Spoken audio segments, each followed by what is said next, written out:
কত রাত এমন গেছে, ঘরের এক কোনায় বসে বাচ্চাদের মতো কেঁদেছি।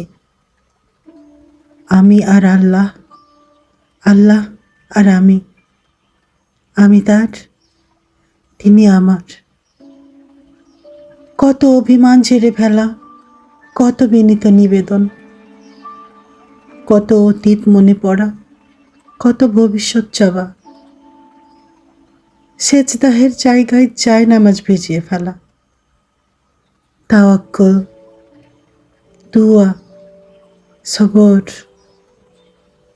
ইয়া মাবুদ, আমি যতই শক্ত হয়ে যাই, তোমার কাছে কাঁদতে পারার সামর্থ্য কেড়ে নিও না। অন্তরে প্রচণ্ড ব্যথা, তোমাকে ডেকে কাঁদতে পারাতে একমাত্র সুকুন।